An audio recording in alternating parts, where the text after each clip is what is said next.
Good morning friend, দেখো new blog নিয়ে চলে এসেছি। হ্যাঁ, একটু ব্লগটা বেলায় বানাচ্ছি কারণ এখন বাজে 11টা। তো চলো দেখা যাক কী কী রান্নার হয়েছে। তোমাদের দাদাভাই কাছ থেকে এসছে নাকি অনেক কিছু এনেছে শুনেছি। এরকম মাছ এনেছে, মাছ ধুয়ে লবণ দিয়ে রেখে দিয়েছে।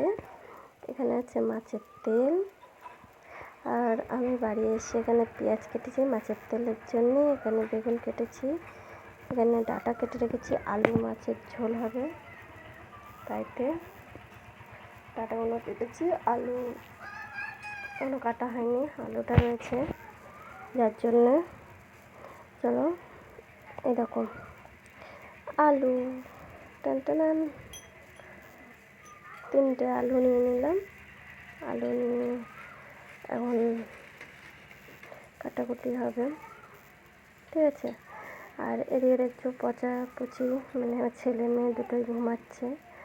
আপাতত বাড়িতে কেউ নেই, ঠিক আছে, পুরো ফাঁকা বাড়িটা দেখতেই পাচ্ছ, পুরো একাই রয়েছি রান্না বান্না করে। চলো মাছ ভাজা হয়ে গেলে, এরকম মাছ ভাজা কড়াইতেও রয়েছে কিছুটা, আর এদিকে ডাঁটা আলু কাটা আছে, দেওয়া হবে তার জন্য। চলো এরকম মাছের ঝোল হয়ে গেছে, মাছের তেল রান্না কমপ্লিট আমার। চলো খাওয়ার এরকম বাড়িতে অনেক লোক আছে, মানে আশেপাশে লোকজন আছে, ছেলে মেয়ে খেলছে। চলো খাওয়া দাওয়ার দিকে চলো। তোমার দাদাভাই এসে গেছে, খেতেও বসে গেছি আমরা।